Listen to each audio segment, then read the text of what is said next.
Salam alaikum. Vous êtes au rendez-vous pour découvrir qui sont ces nouveaux super-héros qui furent esclaves. Masha'Allah. Alors sans plus attendre, Bismillah. Allez, à vous de deviner qui est cet esclave affranchi, ce super-héros. Radiallahu. Je vous donne un indice. Lorsqu'il était torturé par ses bourreaux de Quraysh, qui exigeaient de lui de renier sa nouvelle religion, il leur donnait pour seule réponse Ahadun, Ahadun, ce qui signifie Allah est unique, Allah est unique. Vous avez trouvé? Bon, alors un deuxième indice. Allah l'a élevé en lui permettant d'être le premier à faire l'Aden à la Mecque, du haut de la Kaaba, après avoir longtemps été considéré par les Quraysh comme un sous-homme. Ça y est, vous avez trouvé. Et oui, masha'Allah. Il s'agit bien du célèbre grand super-héros Sahaba Bilal ibn Rabah, le mueddin du messager d'Allah subhanahu wa ta'ala. Et oui, le mueddin de Mohammed sallallahu alayhi wa sallam. Vous savez, avant l'islam, Bilal était un esclave éthiopien appartenant à un noble mécois dénommé Umayya ibn Khalaf. Lorsque le prophète alayhi salatu wassalam commença à appeler secrètement à l'islam, Bilal fut l'un des tout premiers à le suivre et à se convertir. Ceci mit son maître en colère, qui lui fit subir les pires tortures. Il avait pour habitude de le sortir à l'heure du zénith et de l'allonger en plein soleil sur le sable brûlant de la Mecque. Il l'assoiffait et lui posait une énorme pierre sur le ventre en lui disant « Je te torturerai ainsi jusqu'à ce que tu meures ou que tu quittes la religion de Mohammed. » Mais Bilal était un roc. Il n'avait peur de personne si ce n'est Allah. À chaque fois qu'Umayya ibn Khalaf le menaçait, il disait pour le mettre encore plus en colère « Ahadun, Ahadun. » Allah est unique, Allah est unique. Vous l'aurez donc compris, Bilal avait une foi hors du commun. Vous savez, lorsqu'il était interrogé sur les souffrances qu'il a subies, il répondait que la douceur de la foi lui avait fait oublier la douleur des tortures. Subhanallah. Abu Bakr, radiyallahu anhu, voyant ce que subissait Bilal, le racheta à son maître et lui rendit sa liberté.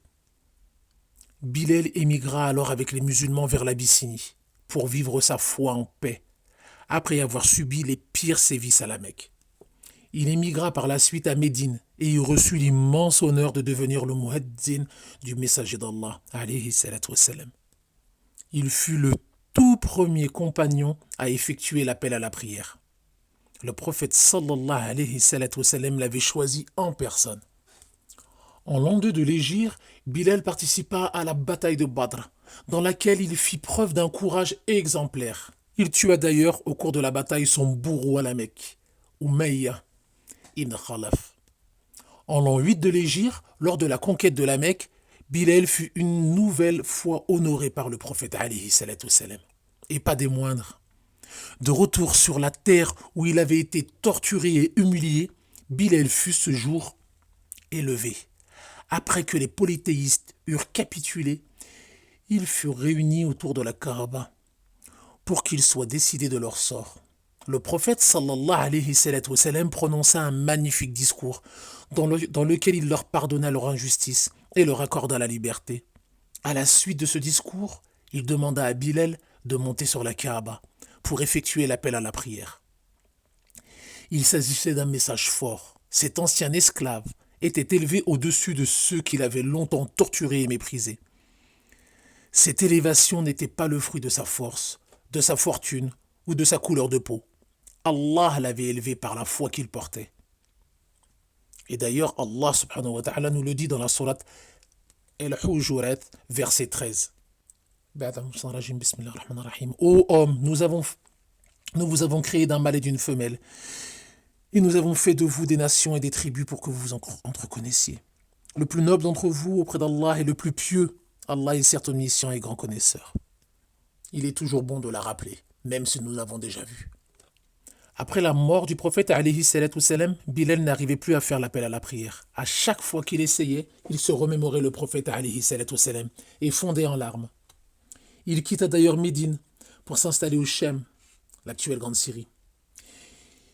Il y resta jusqu'à sa mort, en l'an 20 de l'Hégire.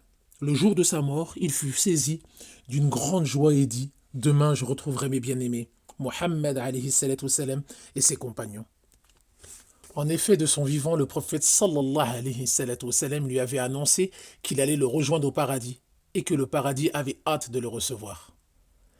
Anas rapporte du prophète alayhi salatu wassalam, le paradis désire accueillir 3 personnes, Ali ibn Abi Talib, Amr et Bilal.